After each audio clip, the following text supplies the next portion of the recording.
Welcome back to the channel. We are continuing our Radical Self-Care for Black Women series. And today I have a very special guest. Chinyere is a Master's of Public Policy student at the UCLA Luskin School of Public Affairs. She earned her Bachelor's of Science in Neuroscience and a minor in African American Studies. In addition to being a student, she is a researcher, and she is currently conducting an oral history project on a major athlete. She's also involved in conducting research for the California Reparations Task Force. Chinyere also helps to teach courses in public policy, and she works on a community engagement project in Inglewood, California. Outside of academics and research, Chinyere loves being at the beach, splitting her time between reading biographies and mystery novels and eating pretty much anything. I want to welcome Chinyere to the channel. Thank you. Thank you for having me. You're welcome. Thank you for being here. So, for those of you who are new to the channel, my name is Colette, and I created this channel as a safe space with you in mind. I help Black women to embrace new seasons of their lives with purpose and joy by pursuing resilience, practicing self leadership, and pivoting towards entrepreneurship. If anything I said resonates with you, welcome to the community. We'd love to have you. So I'd like to continue on with our guest today. And I do want to say that our guest is my oldest daughter. So Chinyere, welcome to the channel again. Hello, mommy. How you doing? I'm good. How are you? I'm well. It's been a good day so far, and I think it'll just get better as we're getting into it. Okay, well, perfect. So, as you know, I am talking about self care, and I am approaching self care as intentional activities or rituals that support overall well being. So, what does self care mean to you? Mm. I think for me, self-care, it's interesting because it's sort of been an evolving definition. So thinking about where I was, I mean, it sounds crazy to say this 8 years ago when I was starting college. Like, I don't think that I really had a definition of self-care other than maybe eating, but that's always been part of the definition, probably always will be. But I think that for me, where I am now, self-care means like doing things that I want to do and not because I feel like I'm doing them out of some sort of obligation. So that looks a couple different ways. As you mentioned when reading my bio, I love going to the beach. And that's a pretty new form of self-care for me because one, I am a little bit of a germaphobe and so didn't really like going to the beach for a while.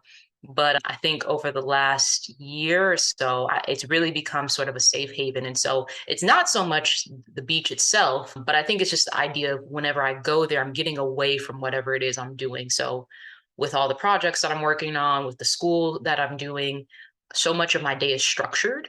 And so when I hold time for self care, it's about just going and not having any sort of plan, just allowing myself to be in unstructured time and space and doing so without regret. And so I think that's the through line in what self-care looks like for me. Doing something that is just for me that makes me feel good and then doing something without feeling any sort of regret around doing it. Yeah. And I think too, as women, a lot of the things that we do or don't do may be dictated by our sense of feeling guilty, especially as it surrounds self care. Sometimes women, particularly women, and I'm not saying men don't experience this, but particularly women, they experience a sense of guilt if, for example, instead of doing something for other people in their lives related to the different roles that they play, if they're decide to take that time out just for themselves, sometimes it's like, okay, I really should be doing something else. But what I like how you said is you don't feel any regret around it, which is a good thing. Being able to be mindful that, hey, I need this, I'm entitled to this, and I'm going to do it, and recognizing the things that make you and help you decompress. So that's a good thing. And I will add, like that wasn't something that was easy. And I think that you're spot on in saying that as women, I think especially as Black women, because we are often carrying so many roles, both formally and informally.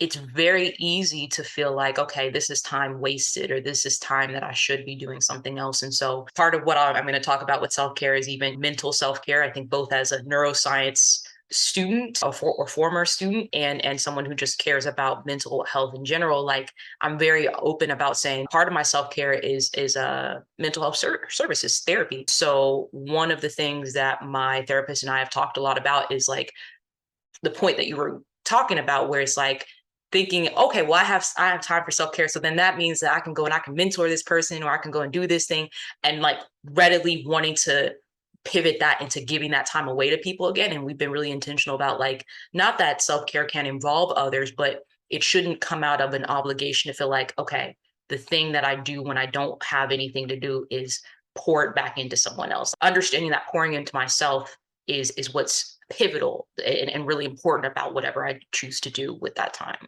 And that's important because we'll talk a little bit more about this later in the interview. It's pretty difficult to pour into others when you don't have anything to give. You burn out Mm, of depletion.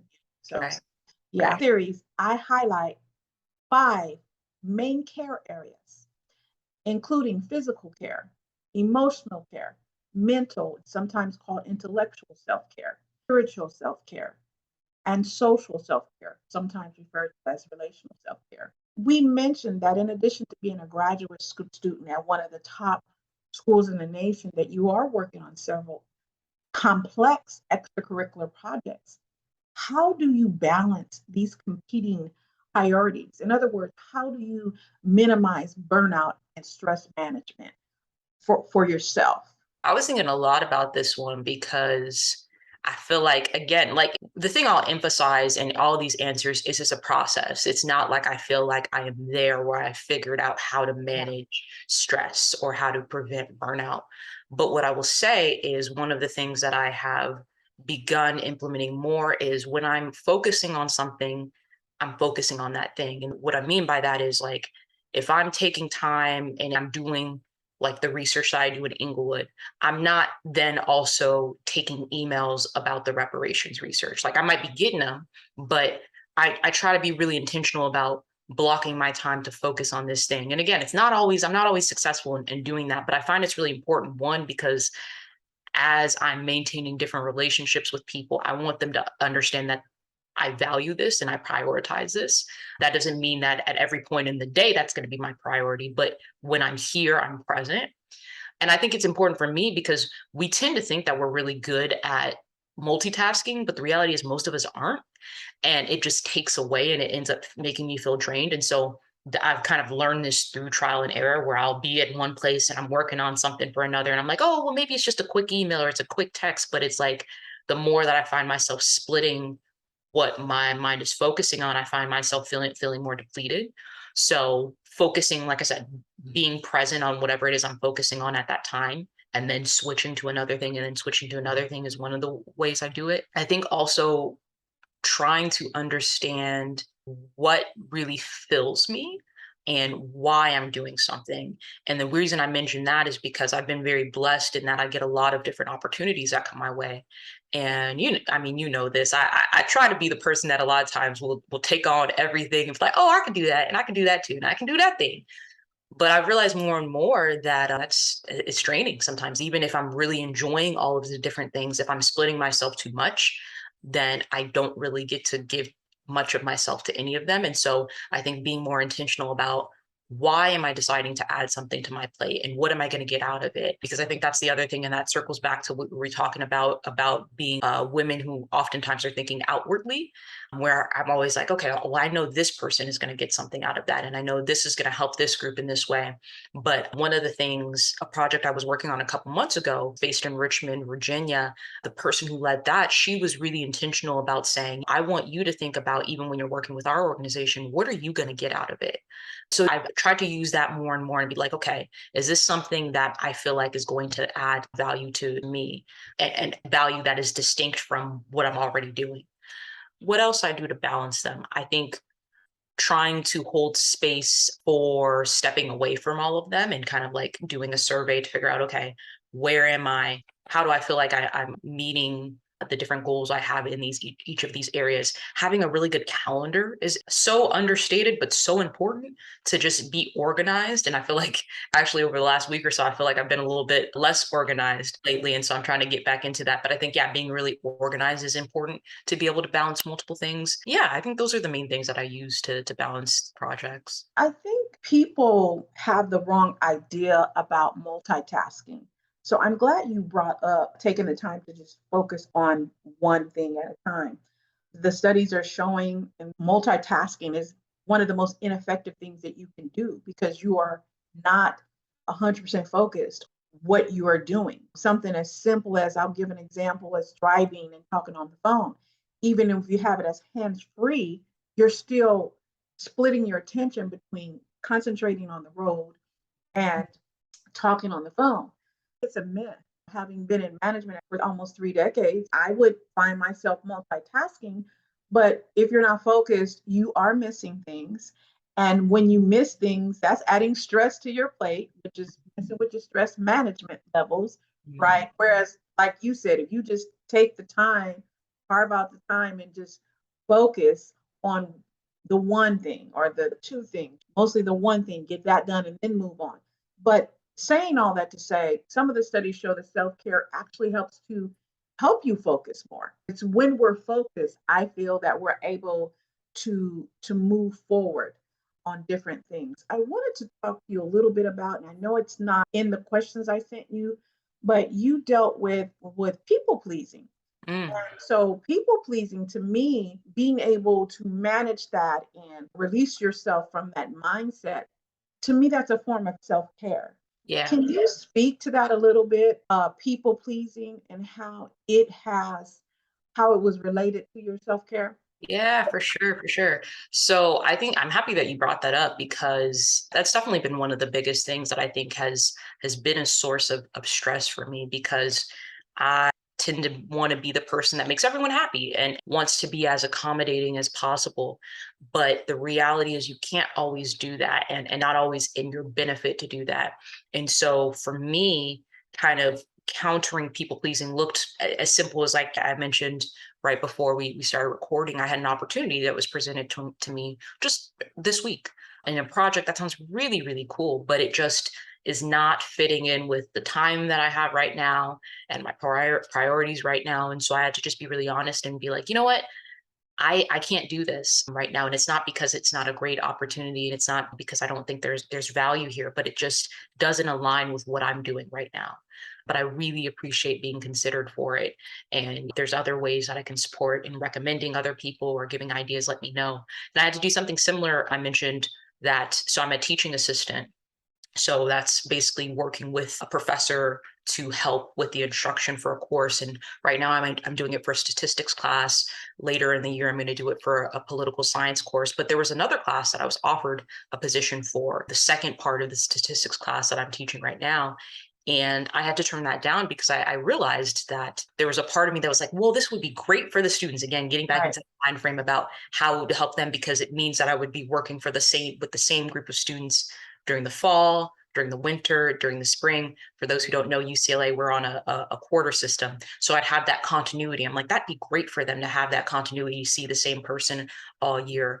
But I also realized that being in my last year of my program, I have a lot that I'm going to be taking on. So I have a year-long project I have to develop. I have my research that I'm continuing, and it just didn't fit well with my schedule to be able to do that. And so I respectfully was like, you know what, I really appreciate being considered for this and offered this. But again, it doesn't align with where I am right now, particularly because I wouldn't be able to give as much to it as I would want to.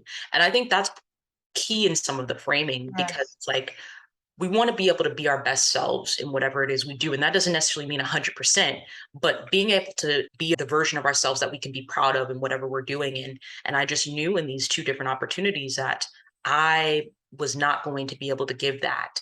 And so for me, it was important that I be able to be honest and say it's a no for now, but I appreciate being considerate. And I'll add to that that by being able to say no and explain that, it really helps people not that people should respect you just because of that, but I think it brings a different level of respect because people are able to see that you respect your time. And so they want to be able to be respectful of your time as well. So those are some of the things that I've done to be able to address people pleasing. One of the things that I emphasize, and I'll emphasize a little bit more, is that we have to know and understand our value. Not that we're devaluing others, but we need to understand and know our value as it relates to getting our rest, taking care of ourselves, and what have you. But the other thing is we have to train people how to treat us. Mhm. So when you said it, I said no and explained it, that's about training somebody how you want to be treated and letting them understand and articulating that. And sometimes we don't have to explain why if we don't want to, because like I say on the channel all the time, no is a complete sentence. Understanding and being self-aware enough to understand how this is going to impact this and how that's going to impact that. Yeah. And hey, I'm not going to be able to bring my full self to it.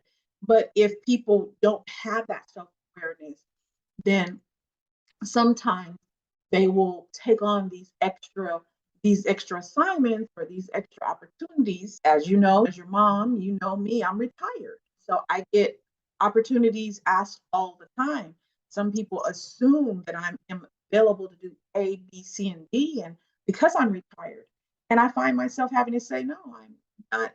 Like you said, it doesn't align with this season of my life. It may later, but right now, it just doesn't. And some of its money is attached to it. I say all the time, all money ain't good money.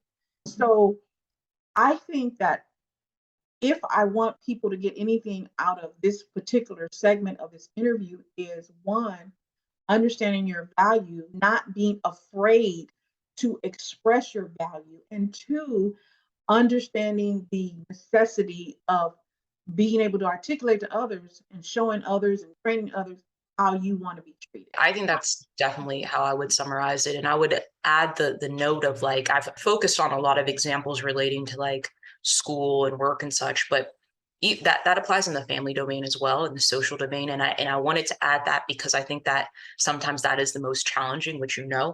where it's like we want to be everything for You everyone. could you And could be stressed. sometimes it's having to like let family know that it's not, because I think sometimes with family we attach the love to it. And it's like, okay, the way in which I show my love is by being available and being able to help.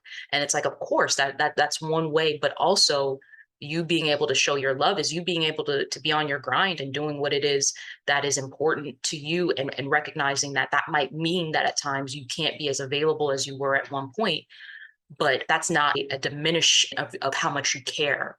And that's definitely one I'm still wrestling with a lot, especially as an older sibling, of course, the oldest sibling of divorced parents, and supporting in different ways where I think that I have traditionally tried to be as available for everyone as possible. And I'm seeing that that's not always the case, but I feel like being able to have these conversations. And I think as people see that it's not that she doesn't care anymore, it's just that she's in a different season right now, and that the way in which she's able to show up is different. But as I mentioned at the beginning, with what I do with my work is whenever I am there, I'm present. And I think that's the key, like reminding people that things might change as you're getting involved in different things in your life, but being able to hold those sacred moments sacred is I think the thing that people still value, and allows you to still feel filled up when you are able to make moments for them. I like that you touched on the family dynamics because you and I have had to change. Our relationship has had to develop and evolve as you have started adapting your self-care and committing to it. And from one oldest child, is different. Older child is different than being the oldest. Mhm. So a lot of pressure falls on the oldest child, even when you become my age. But can you talk a little bit about and let the audience, maybe there's a college student out there, or not even a college student, just somebody who is having some kind of having challenges communicating to their parent. Like for example, I would put a lot of pressure on you to kind of check out what's happening with your sister. And you were kind of honest in some cases, and you kind of pushed back and let me know that this was not A, B, C, and D. And I appreciate that because I'm having to relearn you. That's a part of showing people how to treat you. Can you give some tips, just one or two, strategies or tips for people who may be struggling on how to communicate to a parent or to an elder about caring for or looking after a sibling who is also an adult? Yeah, that's a great question. It's challenging, I think, because I think one of the things is we have always benefited from having a great relationship. You are one of my best friends in the world, and I love you so much. And so I know that when I have to have a conversation that's more challenging, it's coming from a place, a sign of love. And so I think that part of, and this is sort of like a long-term thing, part of being able to have these relationships is just like investing in them. So what would I say for people with having conversations? I think that I benefit a lot from writing things down first. Sometimes I'm not always as forthcoming as I would like to be when I speak. I've gotten better with that, but I benefit from being able to kind of sit with my thoughts first and figure out what is it that I'm trying to say? What am I feeling? And how do I express that in a way of one, not trying to impose and be like, you did this or you did that and you don't understand, but saying, this is how I feel. And this is why it's important for me to communicate this to you. So using those sort of I statements, grounding it in yourself. And I think time is so understated, giving people time to make these adaptations and learn you. So for example, I have a meeting, I mean, you probably don't want me mentioning him, but I have a meeting with my dad later today. You ain't And gonna say that in the video.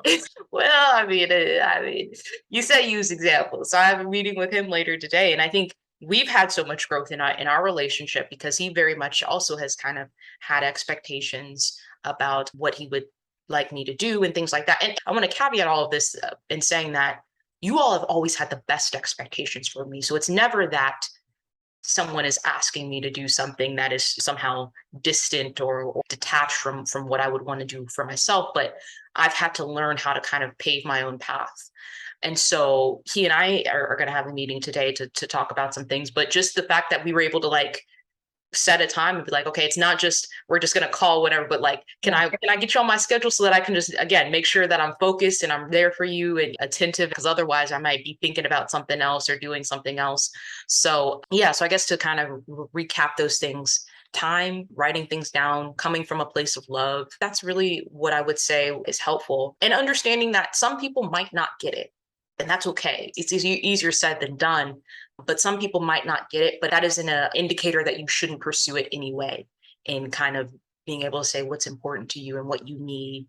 Because again, going back to what you were saying, like you teach people how to treat you and how to respect you, and people who really do love you and care for you, they will learn it. It might take them a little bit longer, but they I'm gonna say this. Some of the audience may send some comments, but I'm gonna say it anyway.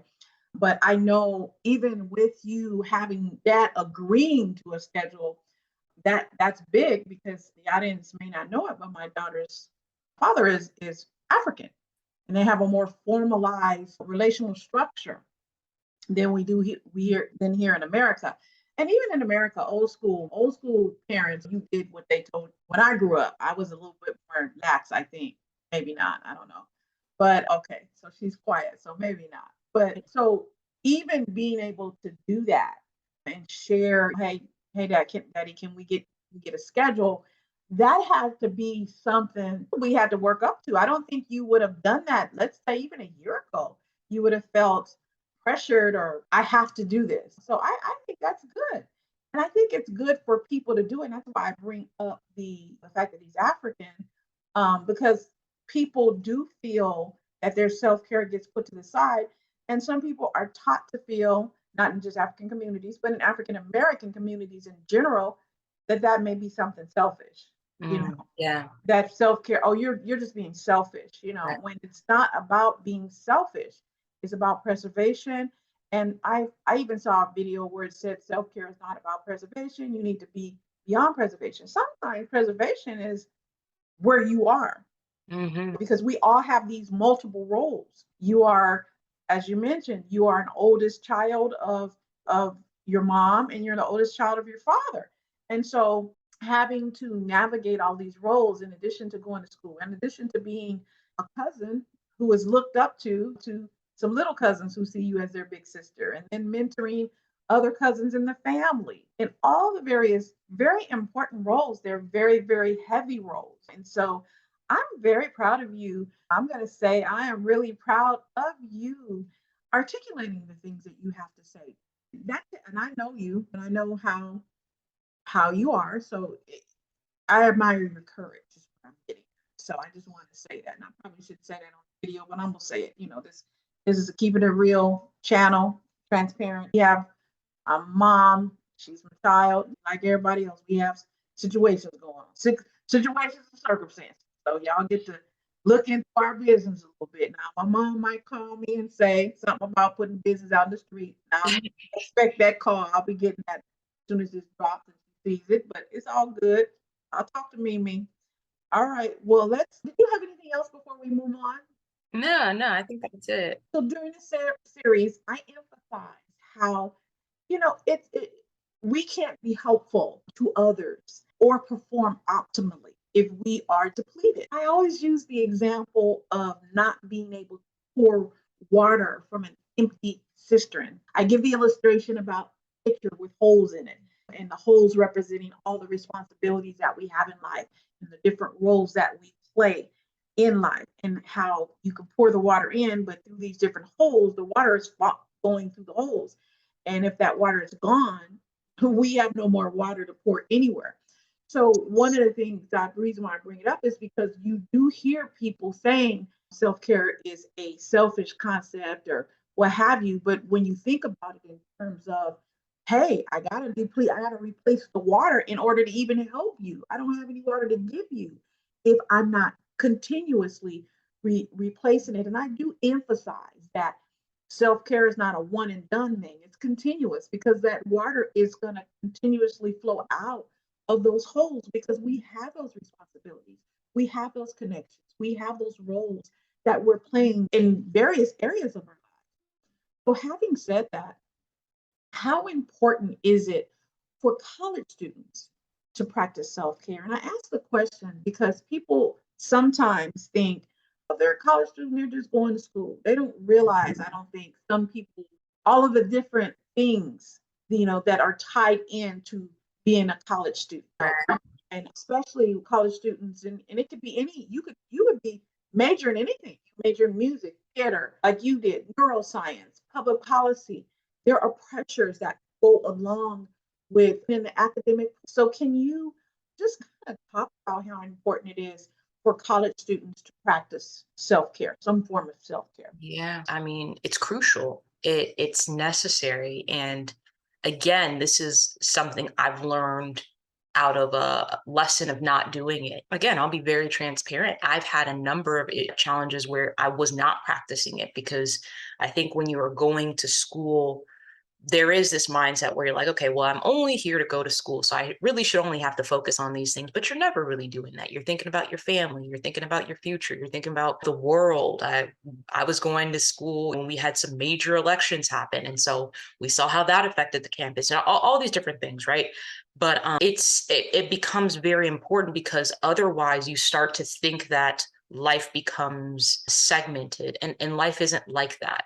It isn't that we live and then we go on and we do other things. Like, even though I talk about having some structure around when I'm working, I still recognize that life is messy, and not acknowledging that makes things challenging for us because then we're not living in reality.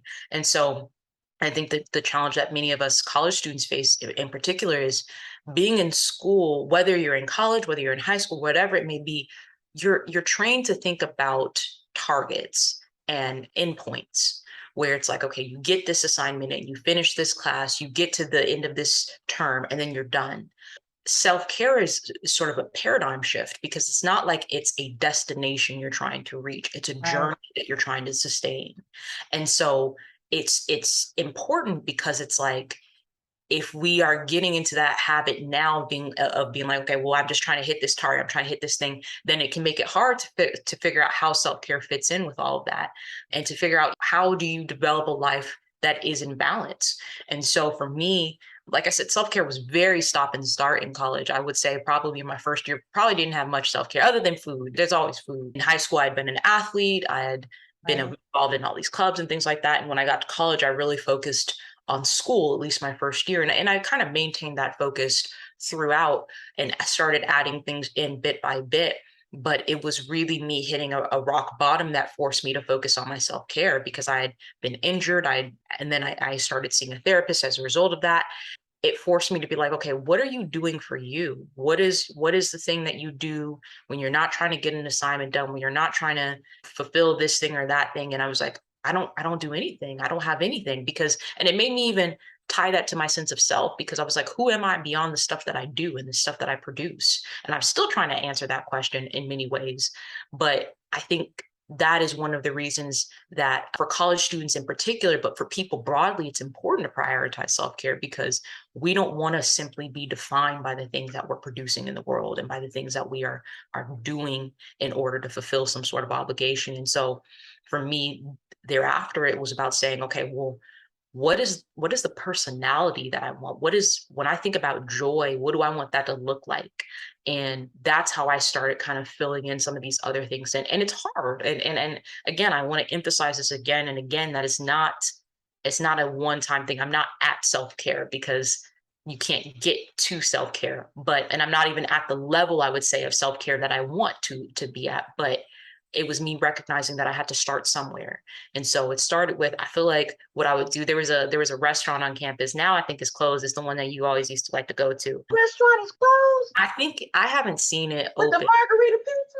Yeah, I haven't seen it Oh, open. So it started with me just going and, like, instead of rushing and eating a meal, like taking space and be like, okay, well, I'm gonna sit down, I'm gonna eat this meal, I'm gonna watch maybe my favorite show or do something like that. Maybe I'll catch up with a friend. And instead of, like, as you can see, a lot of my stuff is connected to time, because I think time is the most valuable thing for all of us, but I've become especially aware of its value for me doing so many things that require different amounts of my time. So saying, okay, let me slow down a little bit and just have time to enjoy this meal. And then it grew, and it was like, okay, let me now make time to get back into being physical and doing something like that. So I started learning how to swim, because I realized I didn't really know how to do that. well, wait a minute. Before you did that, Chinyere, you came home talking about you doing a speed frisbee or something. What was that? Ultimate frisbee. Ultimate frisbee.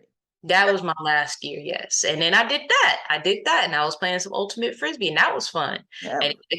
And I got to make friends in that and get to know people that I wouldn't have met otherwise. And so it was me just gradually adding these different things where it's like, okay, this thing just looks fun, or this thing just makes me feel good. And it doesn't necessarily give me a value in the ways that I might be thinking about other things, but it gives me value in the sense of just feeling good and feeling like I have a personality besides me just trying to produce and chug things out all the time. Yeah. I think that is so important. And like you said, not just for college students, even though the question was really and it's specifically directed to college students, but the answer can be, generally, broadly. And even I want to point out, it doesn't matter how old you are. Like, you could be a graduate student like yourself, and you can be at my level working on your doctorate. So for example, as you know, I took a whole semester off this semester. Right. I have completed all of my PhD coursework. I just need to finish my dissertation, and I took the semester off. I had to withdraw it and request whatever it is, an absence or whatever, because of caring for myself. That was so important. And though there are people in my circle of academia who may not understand it, they don't get it because they're rushing through. At 56, I decided that this was the best time. I needed this time. And I'm so glad I took it. Yeah, I'm happy you did too. I'm so glad I took it. And you guys, my daughter mentioned that I'm her best friend. Her and my other daughter are my best friends. But something when you have your own best friends, when they came from your body, and I don't mean they agree with you, but I'm able to bounce questions off of my daughters. And I had discussed this with my child before I actually took the time off. So being able to have such a wise old soul. I have two wise old souls that are able to, counsel you. They call them trusted advisors. It's a great thing. So thank you for that, baby. So, what are some practical, and you kind of gave some examples that college students can practice self care? It's just something that's simple, maybe two or three simple ways, or whatever you think is examples or whatever. Okay. So one I would say is make a friend. And this is going to sound very surprising coming from me because I do tend to, like to spend a lot of time by myself, but I think having someone who you can confide in, whether it's just, okay, this is just the person that whenever I go to a basketball game, I go with this person or whenever. So what one of my friends, oh, look, I have a couple friends like this where our friendship began through class, but then we would learn like this one obscure show we both like. With me, with my shows, there a lot of times my shows get canceled. So it's always nice when I find somebody who likes a show that I like.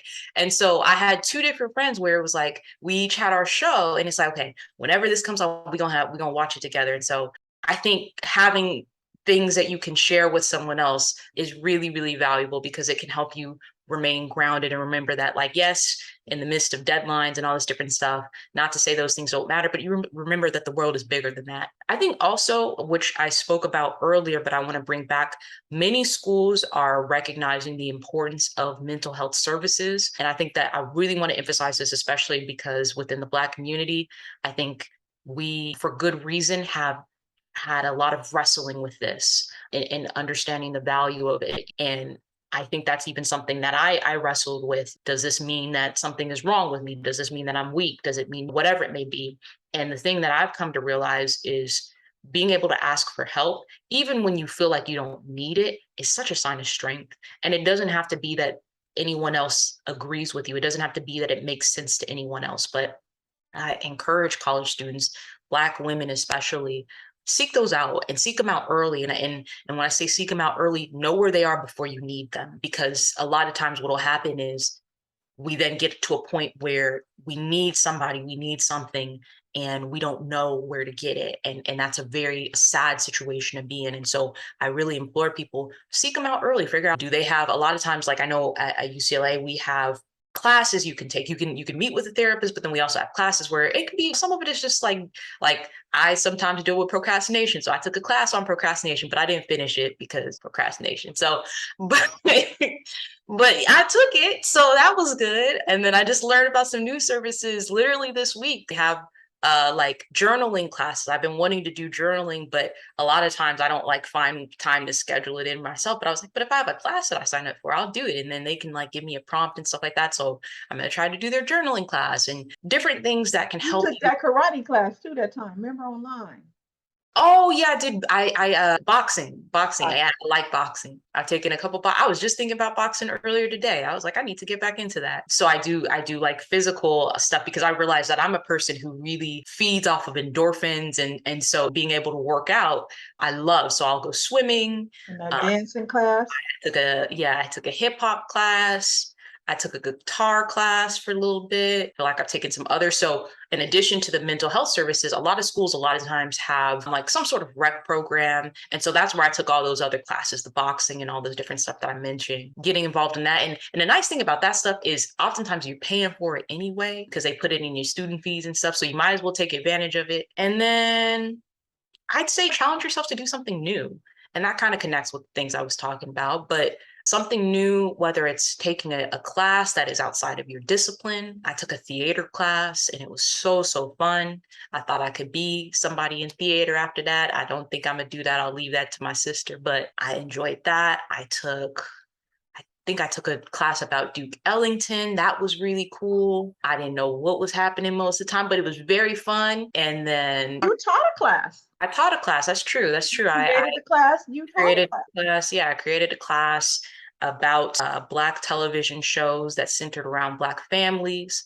And that was really fun. And it's funny because part of it was like I just wanted to be able to watch a bunch of TV, but then I was also like, there's a learning aspect in this as well. And so we talked about the fact that these shows reflected, because we looked at shows at different points in time. So we looked at Jefferson's, Cosby Show, Roots, we looked at Blackish, all these different shows, and how these shows reflect what different beliefs were at the time, but then they also help shape those. So we talked about the fact that, like, with A Different World, you had this surge in students going to HBCUs. And then when Blackish, when they had their episode about Juneteenth, Apple added Juneteenth to their calendar. Now Juneteenth is a nationally recognized holiday. So talking about the real world implications of these shows. So it was really fun. So saying all this to say, pursue opportunities that might be outside of what feels comfortable.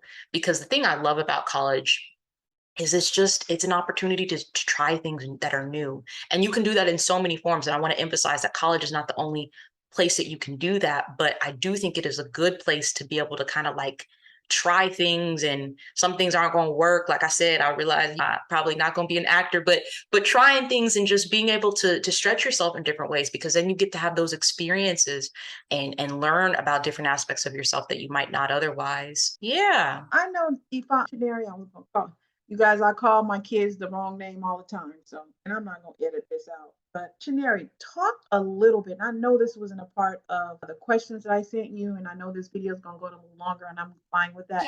But I kind of want you to give a few, like maybe 3, 4 tips for high school now, especially those ones who were like you, had 4 and 3 and 2 and 3, all these sports and all of these academics. And can you talk a little bit, maybe 2 or 3 things that high school students, so that if a parent is watching, they can kind of let their child know. Yeah.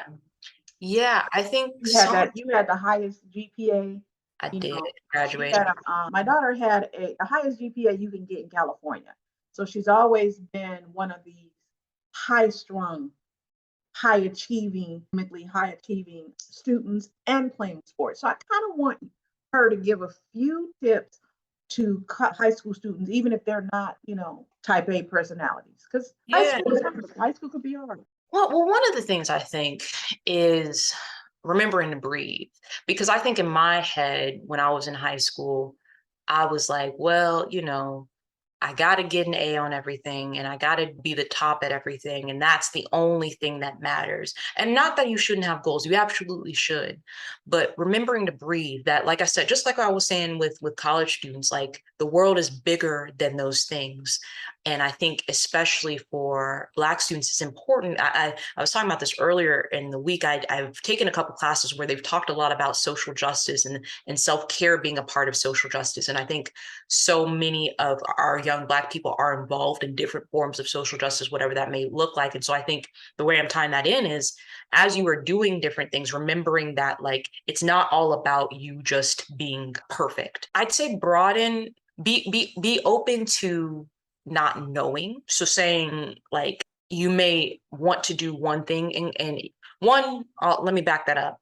Being open to the different possibilities, right? So college is not what everyone wants to do. And I've always been a big believer that college is not the only pathway to being successful. It's just what worked for me and made sense for me. And so being open to exploring different opportunities, whether that's trade school, whether that's going to military, whether it's starting a business, whatever it may be, broadening your net to allow yourself to see all of the different things that you might be interested in. I think using academic counseling is so important, because especially for people who are going down paths where they might be the first to go down that, it's challenging a lot of times when you're a first generation student or even a second generation student like I was, where you are doing something that's different and maybe your family wants to support you but they don't really know how. I would encourage parents, reach out to the counselors, because they have all these services that a lot of times go unused, and so they can help remove some of the burdens, even if it's as simple as finding scholarships, which maybe I can talk about that at some point, Right. or making sure deadlines or college visits, whatever that may be. Yeah, I would say those are the main things that are coming to mind right now. Thank you so much. I really appreciate it. And I do want to say that we are not, neither one of us are medical care providers or licensed mental health practitioners, and we are in no way suggesting that any of the information that we are discussing take the place of a competent licensed therapist if you need that. And I also have a disclaimer in the description box on all of my videos. So I just want to make sure that we're making that clear. The purpose of our video is to inform and educate. And it is based on our own experiences and our own opinions. So before we end the video, do you have any questions? Would you like to add anything? But I love anything. I think I'll just kind of maybe sound like a broken record at this point, but like giving yourself compassion, self-compassion as you are on this self-care journey.